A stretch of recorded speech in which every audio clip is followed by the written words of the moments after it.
Good morning, dear students. My name is Sakshi Hirkane, Pharmaceutical Chemistry, and I am here to present a new topic, which is major extra and intracellular electrolyte, which is from unit 2nd. Okay, so what is electrolyte? Electrolytes क्या होते हैं, अब हम इसके बारे में पढ़ेंगे. ठीक है. सो देखा जाए तो हमारे बॉडी में 60% जो वेटेज है वो किसका है, फ्लूइड्स का है. ठीक है. एंड 40% क्या है अपने बॉडी में, सॉलिड मैटर्स है. तो जो अपना पूरा शरीर है ना, सॉलिड और फ्लूइड का मिलके बना होता है, जिसमें 60% जो है वो अपना फ्लूइड है. ठीक है.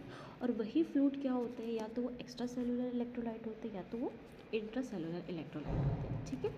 अब हम बात करेंगे कि इलेक्ट्रोलाइट क्या होते हैं और एक्स्ट्रा सेलुलर इलेक्ट्रोलाइट क्या होते हैं और इंट्रा सेलुलर इलेक्ट्रोलाइट क्या होते हैं. ठीक है. So start with the definition of electrolyte कि इलेक्ट्रोलाइट क्या है. So electrolyte is a substance that dissociate in water into charge particle called ions. है ना. तो इलेक्ट्रोलाइट क्या होते हैं, वो पानी में जाके डिसोशिएट होते हैं. ठीक है. किस में, आयंस में, जो कि क्या होते हैं, या तो वो पॉजिटिव आयन होते हैं या तो वो नेगेटिव आयन होते हैं, विच इज़ कॉल्ड केटायन और एनायन. ठीक है. तो बेसिक एग्जांपल क्या होगा इसका, जैसे कि पानी हम इनटेक करें. ठीक है. तो पानी आयंस में डिसोशिएट होगा. कैसे होगा, जैसे H2O है ना, तो उसमें H+ आयन और OH- आयन निकल जाता है. ठीक है. सो ये अपने क्या होते हैं, आयंस. जो इलेक्ट्रोलाइट है वो अपने शरीर में क्या करते हैं, जो इलेक्ट्रोलाइट है अपने शरीर में वो क्या करते हैं. ठीक है. मैं आपको उनकी प्रॉपर्टीज़ बताती हूँ कि वो क्या करते हैं. क्या वो अपने बॉडी में फ्लूइड का को बैलेंस रखते हैं. ठीक है. ब्लड का जो pH होता है उसको प्रॉपर मेंटेन करते हैं. ठीक है.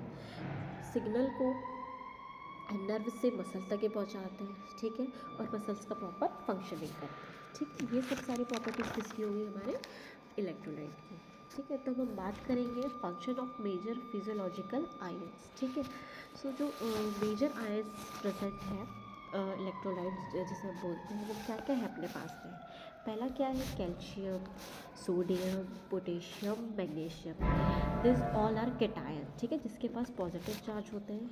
And chloride, phosphate and bicarbonate that is anion, जिसके पास माइनस चार्ज होता है. ठीक है. सो बात करें हम एक्स्ट्रा सेलुलर इलेक्ट्रोलाइट की कि एक्स्ट्रा सेलुलर इलेक्ट्रोलाइट क्या होते हैं. सो start with the definition of electrolyte. Extra cellular electrolyte. ठीक है. So extra cellular electrolyte is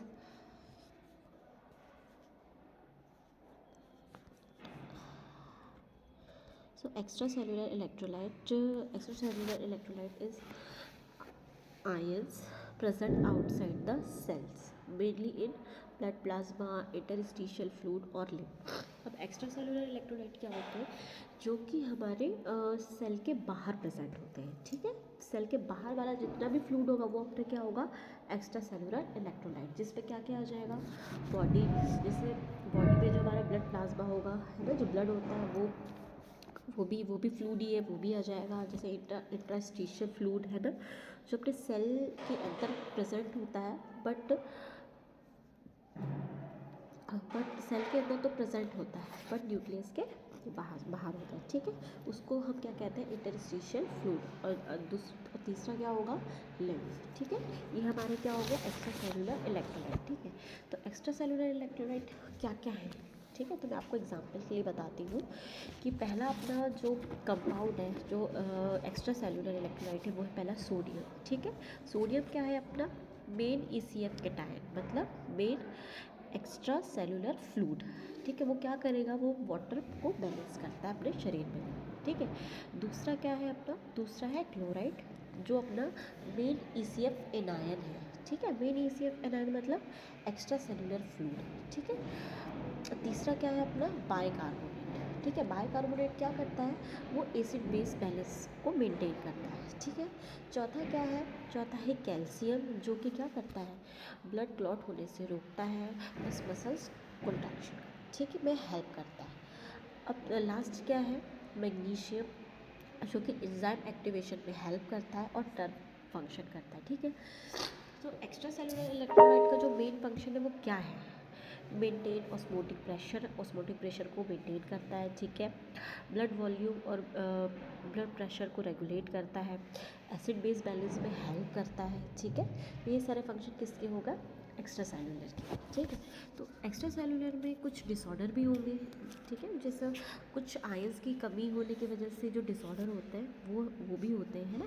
तो पहला डिसऑर्डर क्या होगा, हाइपोनेट्रेमिया कैसे होगा, सोडियम की कमी की वजह से होगा, ठीक है, जिसका मतलब होता है वीकनेस, है ना, वीकनेस आ जाना। दूसरा डिसऑर्डर है हाइपरनेट्रेमिया, इसका मतलब क्या होता है, हाई सोडियम की वजह से जो हमें डिसऑर्डर है उसका नाम है हाइपरनेट्रेमिया, जिसको हम क्या कहते हैं, डिहाइड्रेशन, ठीक है। मतलब हाई सोडियम की वजह से हमें क्या हो जा रहा है, डिहाइड्रेशन हो जा रहा है, जिस डिसऑर्डर को हम कहते हैं हाइपरनेट्रेमिया। अगला है हाइपोकैल्शीमिया क्या होता है, कैल्शियम की कमी की वजह से, ठीक है। इसमें उसका मतलब क्या होता है, मसल्स में क्रैम्प्स आ जाना, ठीक है। और अगला डिसऑर्डर जो लास्ट डिसऑर्डर है वो क्या होता है, हाइपर कैल्शियमिया, मतलब कैल्शियम के मात्रा बढ़ जाने की वजह से क्या होगा, हाइपर कैल्शियमिया, जिसका मतलब होता है किडनी में स्टोन आ जाना या अरिथमिया हो जाना, ठीक है। ये सारे डिसऑर्डर है हमारे एक्स्ट्रा सेलुलर इलेक्ट्रोलाइट के। अब हम बात करें कि अब हम बात करते हैं इंट्रा सेलुलर इलेक्ट्रोलाइट की। तो इंट्रा सेलुलर इलेक्ट्रोलाइट जिसे हम ICF कहते हैं वो क्या होते हैं, तो intracellular electrolytes are ion present inside the cell cytoplasm, ठीक है। तो इसका मतलब क्या है, जो सेल के अंदर जो साइटोप्लाज्म होता है, ठीक है, साइटोप्लाज्म में जो भी फ्लूइड होता है उसको हम क्या कहते हैं, इंट्रा सेलुलर, ठीक है। और सेल में भी जो साइटोप्लाज्म के बाहर वाला फ्लूइड होता है उसको हम क्या कहते हैं, एक्स्ट्रा सेलुलर, जिसका नाम है इंटरस्टिशियल फ्लूइड, ओके। सो आप इसमें कंफ्यूज मत हो जाना कि उसकी सेल में प्रेजेंट है, सेल के साइटोप्लाज्म में प्रेजेंट है तो वो इंट्रा सेलुलर हो गया, और सेल साइटोप्लाज्म के अगर बाहर है तो वो एक्स्ट्रा सेलुलर हो गया, है ना। तो इसमें आप कंफ्यूज मत होना। तो हमारे पास में इंट्रा सेलुलर इलेक्ट्रोलाइट में क्या क्या है, ठीक है, तो मैं आपको बताती हूँ, ठीक है। तो पहला जो हमारे पास है इलेक्ट्रोलाइट इंट्रासेलुलर का वो है पोटेशियम, ठीक है। पोटेशियम क्या है, अपना मेन ICF के टायन है, मतलब मेन इंट्रासेलुलर फ्लूइड है। क्या करता है वो नर्व एंड मसल्स का फंक्शन करता है, उसमें वो हेल्प करता है, ठीक है, नर्व एंड मसल के फंक्शनिंग में, ठीक है। दूसरा इलेक्ट्रोलाइट क्या होगा, फॉस्फेट, ठीक है। फॉस्फेट क्या होगा, ये एनर्जी को स्टोर करके रखेगा, और ये क्या होता है, ये अपना मेन ICF एनायन होता है, मतलब मेन इंट्रासेलुलर फ्लूइड, ठीक है। तीसरा जो इलेक्ट्रोलाइट है वो है अपना मैग्नीशियम। मैग्नीशियम क्या करता है, मैग्नीशियम एंजाइम एक्टिवेशन करता है, ठीक है।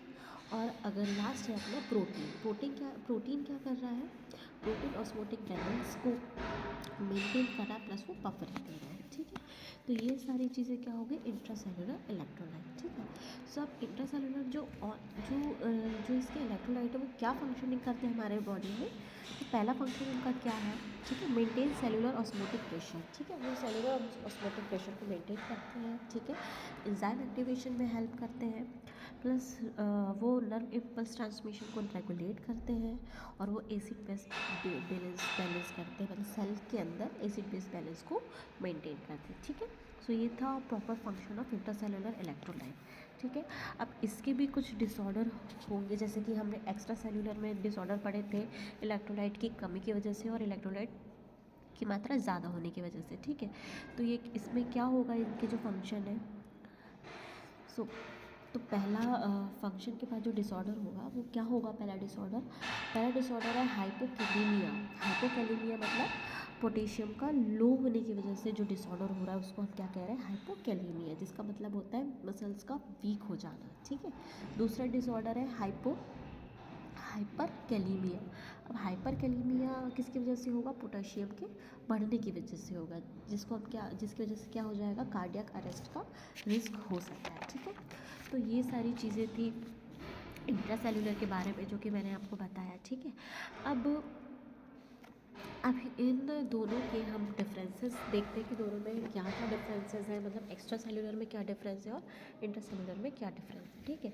तो फीचर के वाइज देखें तो वो कहाँ प्रेजेंट होता है, एक्स्ट्रा सेलुलर जो कि outside of the cells present होता है, सेल के बाहर जितना भी फ्लूइड होता है, ठीक है, वो सारा एक्स्ट्रा सेलुलर में आ जाता है। और जो सेल के अंदर प्रेजेंट होता है साइटोप्लाज्म में, वो क्या हो जाता है, वो हमारा इंट्रासेलुलर इलेक्ट्रोलाइट हो जाता है, ठीक है। अब एक्स्ट्रा सेलुलर का मेन केटाइन क्या होता है, वो सोडियम होता है, और इंट्रासेलुलर का मेन केटाइन क्या होता है, फॉस्फेट, ठीक है। और एक्स्ट्रा सेलुलर का मेन एनायन क्या होता है, क्लोराइड, जिसके पास नेगेटिव चार्ज है। और इंट्रासेलुलर का मेन मेन अनायन क्या होगा, फॉस्फेट, ठीक है। सॉरी, इंट्रासेलुलर का जो मेन कैटायन होगा वो पोटेशियम है, और इंट्रासेलुलर का जो मेन अनायन है वो फॉस्फेट होगा, ठीक है। अब इनका मेन रोल क्या है, एक्स्ट्रा सेलुलर का जो मेन रोल है, एक्स्ट्रा सेलुलर फ्लूइड जो है वो क्या करेगा, वो फ्लूइड बैलेंस करेगा, फ्लूइड को बैलेंस करता है, प्लस सर्कुलेशन में हेल्प करता है, ठीक है। और जो इंट्रासेलुलर का वो सेल मेटाबॉलिज्म में हेल्प करता है, ठीक है। और इसके एग्जाम्पल क्या होंगे एक्स्ट्रा सेलुलर के, तो एक्स्ट्रा सेलुलर का जो एग्जाम्पल है वो हाइपोनेट्रीमिया जो डिसऑर्डर होता है वो है, और इंट्रासेलुलर में हाइपोकैलीमिया। अब हाइपोकैलीमिया किसकी वजह से हो रहा है, हाइपोकैलीमिया लो पोटेशियम की वजह से हो रहा है, ठीक है। तो ये सारे डिफरेंसेस थे एक्स्ट्रा सेलुलर और इंट्रा सेलुलर में, और ये यहाँ पे हमारा टॉपिक होता है खत्म, जो कि अपना था मेजर एक्स्ट्रा सेलुलर और इंट्रा सेलुलर, जो कि हमारा यूनिट सेकेंड से था, ठीक है। सो नेक्स्ट में हम बात करेंगे यूनिट थर्ड की। Thank you.